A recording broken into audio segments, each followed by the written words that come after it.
Ladies and gentlemen, the best connected man in sports media, Jim White on talkSPORT. A sports broadcast colossus joins talkSPORT's League of Legends. They almost hit that too well. Stand by your beds. It's Jim White, for it is he on talkSPORT. It was a late show, but Big Sam gets a win in his first England match as manager. Well done, Sam. In the same World Cup qualifying group, Scotland score 5 and win in Malta. And it's a well-earned draw for Northern Ireland in the Czech Republic. Wales and the Republic of Ireland later on today. Do you know what? It's all smiles this Monday morning. And I'm smiling. This is Jim White on talkSPORT.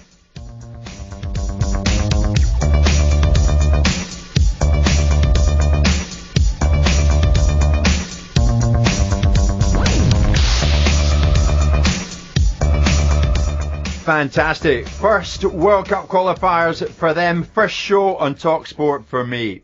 Jim White saying hi to everybody this morning, this Monday morning, and my thanks to Colin Murray for the magnificent high standard he reached over the last 3 years with Colin Murray and friends here on talkSPORT. Colin was in Prague last night watching Northern Ireland get a point. Safe home, Colin. I look forward to seeing you very soon, my friend. And thanks for your message of support last night, Colin. So I'm in the hot seat now, folks. Monday to Friday, 10 to 1. And then I race across London to reappear on Sky Sports News 4 till 7. It's going to be a lot of fun. Today I'm in the terrific company of Michael Gray and Harry Redknapp. Gentlemen, good morning to you both. Good morning. Jim, good morning. Great to see you both. Michael, what a morning, I have to tell you, and just re-emphasise it, and I will shut up after this. Scotland top of the group, Group F. What do you think? You're 15 minutes of fame, aren't you? You're gloating, Jim. I'm gloating. He scared me with a smile on his face. But please allow us this moment. You can have it. But Strachan said it was a great night, it all went to plan. Yeah. We'll talk more about it, but he's rightfully happy this morning, isn't he? Oh, he's delighted. And I think, look, they played Malta, so we won't get carried away, me and Harry, but, obviously you can have your little moment. But no, it was a good performance. I think you'd have been pleased. He wouldn't have been too pleased with the equalising goal, but after that, after the sending off, it was one-way traffic. Scotland had to win. Harry, never mind England, Scotland, Northern Ireland. You were at the big match at the weekend. How are the grandkids doing? Yeah, I went and watched the grandkids. They played Reading under 10s and under 11s. I mean, Reading were fantastic. There's some talent about in this country, Jim. Believe you me. Hopefully these kids get a chance to come through, because they've got some fantastic young players at Reading at the moment. They were far too good for my grandkids' team, Bournemouth. But there was 2 or 3 kids there. You'd love to follow their careers, and hopefully they can go on and become players. I see you in the TV. You're on talkSPORT with Michael and myself this morning. You're enjoying your media role. Are you missing the game? Do you miss the technical area? Yeah, I only do it. I'm not sort of full on with the media thing, Jim. I do it when bits and pieces, and I enjoy doing it. But listen, it's like everything, and I think if you're at a good club and you've got good players to work with, and you've got some, you've got a chance to be successful. Obviously, I miss it, and I miss the buzz of getting a win on a Saturday or midweek. The lows I don't miss of getting beaten when things are not going well. So, but no, I'm enjoying life. It's good. I don't miss it. I watch every game on TV and follow the football, and get out and watch as many games as I can.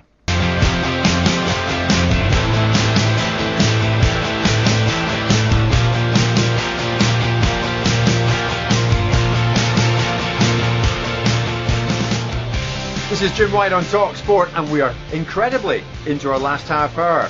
All began at 10 o'clock. My, how time has flown today in the company of Michael Gray and Harry Redknapp.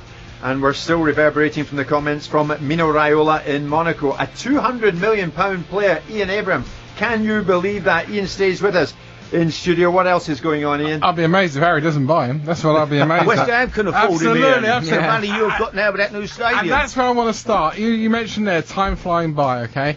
It seems like only yesterday that I was a lot thinner and a lot younger, and I would go down to West Ham's training ground every week and speak to the manager, Harry Redknapp, right? Yes. You'd ring up and you go, I'll just put you through to Susan, my secretary, and Susan would never know when Harry was free, so you just turned up, which was great. And you'd see the young players coming off. You'd see a young Rio Ferdinand, Michael Carrick, and a slightly other younger fella who was maybe a little bit portly. This Frank Lampard would come off. and you think, wow, this kid's gonna, he's gonna make it one day. And of course, it was your nephew. At the weekend, it was Frank Lampard Day over in New York because they wanted to celebrate over there 300 goals, club and country, scored by Frank Lampard. From midfield player it is. He only weighed in with 2 more as New York City won again. I was over in New York the other week rather. And I tell you what, they love him over there and he wants to stay. I mean, I don't know if you spoke to him recently. No, listen, I think that guy was right at that sports forum when he said he only gets picked because I was a manager. I mean, because I was his uncle. He was right. He only got the 300 goals by luck. But you that was bad management by you because you only got 11 million for him when he went to Chelsea. I didn't sell him. Who sold him? That's bad judgment on your part. Moose, I thought you knew everything about West Ham. Whoever sold him then? No, I left West Ham with me and Frank Senior, and obviously the next manager thought we don't want him here because he was. I think you touched the nerve there. He was a relation of the previous manager, so they sold him to Chelsea. He was West Ham through and through, more than any player they've had there. His dad played 20 years for that club at left back. 20 years alongside Bobby Moore, and the kid just lived for West Ham. Absolutely. Have you ever thought about managing in America? I don't know if I can get home for dinner at night. That's the problem. We'll give Mino a call. Will they get me home in time? Mino can set it up. Yeah. Well, I tell you what, Mino can do it. I tell you what, Vancouver Whitecaps might be looking for a manager now because they lost again at the weekend. Bradley Wright Phillips scored for the other New York team, New York Red Bulls, and Giovanni Dos Santos. Yes. Did you have him at Spurs? Yeah. Great talent. He scored the winner for LA Galaxy. Yeah, if he could have passed a nightclub like he passed, a football like he passed, whatever. Right, question for Jim White here, because Jim should know this. Jennifer Beattie plays for the Manchester City women's team. Got the winner yesterday against Arsenal to get them through to the Continental Cup final against Birmingham. Who's her famous dad? Jennifer Beattie. Rugby player. Scottish rugby player. Johnny Beattie. Rugby player, yeah, absolutely. Wow. She got the winning goal yesterday. You know that? Or you just I was almost phoning a friend there. Suddenly remembered I don't have any. Elsewhere, I can tell you that Kanu got a hat-trick as Arsenal legends at the weekend. Kanu, that was I was lucky enough to manage Kanu. He was one of the best players I've ever managed. How old was he when you managed him? He was 47, but he was still the best player. He used to ring me every Sunday night. My phone would go 20 past 11 at night. He knew I was in bed. Boss, it's the king. I can't come in training tomorrow. I had the upset tummy. He didn't used to. So every week, after about 4 weeks, I said, listen, King, don't worry leaving a message. Just don't come in on Monday. See you Tuesday. And that was that. Is it true, Harry? He's about size 18 feet. Yeah, he play. The man was a genius. He scored 3 at the weekend. And by the way, I was struggling to work out what a legend is, right? Maldini 900 games for Milan, I get is a Fantastic. legend. Costa Curta was there 600 games, I get that's a legend. Pascal Sigan for Arsenal. Legend or dubious, are we thinking? Oof. One season, I'll let you think about that one. Where's his mention? You're putting him alongside Maldini, and you're putting him alongside Costa Curta, and then you just said Sigan. Yeah, we're in the legends because he was playing in this Legends game, so we're in. Something better finally, than that. I think you should have expected blank faces for that one, Ian. Finally, this is when you know you really don't. These aren't your friends, right? Nigel de Jong completed his move from LA Galaxy to Galatasaray last Wednesday, okay? Now, he had an unusual send-off from the LA Galaxy team. They tweeted a video of the 31-year-old's time with them. His time with them lasted 18 games. The video lasted 66 seconds, and it showed the following: 3 yellow cards, 1 red card, and a foul he did on a Portland Timbers player. Not exactly. A bad foul as well, wasn't it? It was. He got suspended for 3 games. I watch all the games. All the games from the States. You know when that's your tribute. I mean, when I leave talkSPORT, hopefully they'll do longer than a 60-second tribute, and it won't just be my worst moments. I might try and find something good that I put in there. Obviously, this feature won't figure, but maybe next week it might. But I mean, that isn't a great thing when a 66-second video of your fouls and sendings off is all they can muster. It says it was a pretty unmemorable time, doesn't it? Absolutely. This wasn't though. That was memorable. That was terrific, Ian. Well done, sir. Well done. I like that. Kanu. Remember Kanu. You kept up with the I signed him. I took Kanu. It was the start of the season, Jim, and we had no strikers. We were playing Blackburn at home. And first game of the season, Mark Hughes, and they were a good side, Blackburn, at that time. Todorov had an injury. They said, listen, it's doubtful if he can play Saturday.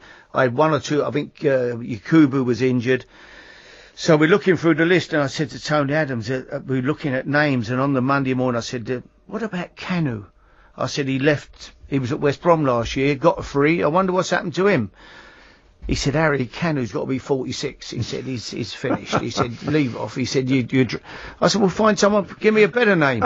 Anyway, he couldn't come up with one. So I ended up tracking Canu down and invited him next morning. I said, look, come down. I'm interested in signing you at Portsmouth. Have you been training are you fit? Have you been training? We have a game on Saturday. I have no strikers. Yeah, he said, I'm fit. I said, have you been training? He said, I went for a run round the park about 2 weeks ago. I said, that'll do. So, anyway, next day he comes in Tuesday morning, so we're going to sign him. So I thought, before we sign him, before I get him actually to sign a form for the season, because he wanted a 1-year contract, we had a game that afternoon with Cardiff Reserves at our training ground. So I said to him, look, playing the game, for your fitness. Everything, I thought, if he's no good, I'll scrub we'll fail his medical or whatever, we'll get out of it somehow. Anyway, he played in the game 60 minutes. He got 2 absolutely fantastic goals. So we signed him. On the Saturday, I put him on the bench against Blackburn. Todorov started. They said we get up 45 minutes out of Todorov. So we're winning 1-0 half time. Toddy goes off at half time. I bring Canu on. He scores 2 goals second half and misses a penalty for his hat-trick. We win 3-0. On the Monday night, we play Saturday and Monday. First games of the season, we went to Middlesbrough, 1-4. He scored another 2. And we got back to the airport, and he's sitting where the luggage comes round. He's sitting in the luggage, and suddenly his body went into like spasm or whatever the word is. He just couldn't move. We had to lift him, put him in a wheelchair and wheel him out the airport and lift him into his passenger seat of his car, and the kit man had to drive him home. I didn't see him again till the following Friday. He turned up on the Friday and scored again. Brilliant. It was all too much for him. What a player. What a player. Oh, Harry. Unbelievable. Papa Bupa Diop is another one I remember. Oh, yeah. Big Papa, yeah. When he trained the wardrobe. when he trained with you in the South Coast, you used to tell me they used to shut Southampton Airport. That was They were flying in. Yeah, no, that was Benjani shooting. When we had a shooting session, there were no planes taking off. He was dangerous. He used to, they'd end up, the low flying planes were in danger. Oh boy. But I tell you what, if ever a team of characters, it was that Portsmouth team, wasn't it? Ah, we had some good, You had some great terrific time. players there. Great time there. Jim Smith. Jim was a great character in himself, wasn't he? I mean, what a man, Jim, and Kevin there with Joe Jordan. We had a great time, yeah. Did you look at Good that players. time? That was a really, really Loved good it, time in your Jim. career, Harry. Loved it, absolutely loved it there. We had no training ground. We trained at, the pitch was certainly wasn't Premier League, but the players got on with it. And we took people like Teddy Sheringham on a free. He was fantastic professional, great player, great professional. I took Merson. I mean, it was never a dull moment with Merce. I took him when we were in the Championship. So they were good times. And people like Lissana Diarra we took from Arsenal for £4 million. They sold him for 22 million to Real Madrid. I mean, what a player he was. But they were special times. Talk Sport. Well, absolutely loved it today. My thanks to Michael and Harry for coming in. You enjoy it, guys? Pleasure, Jim. Yeah, It was your great. first Good show, day. Jim. Did you enjoy it? I absolutely loved it, guys. Thank you so much for making me feel so welcome. And thanks to Gareth Barry, Ian Rush, Mark McGee, Mino Raiola. That was good. And Harry, I'm going to buy you a Wicks drill. Good. Paul, what's coming up? Well, Paul and Andy. I'm just a bit disappointed he didn't give Mino Raiola the Wicks vouchers. He could do with those, couldn't he? Oh, yeah. With those- Times are fairly tough for him right now. Some Yorkshire tea as well. Yeah, that's what we can do. We'll have a whip round in the office. He's got to do some work in Al Capone's house. Harry.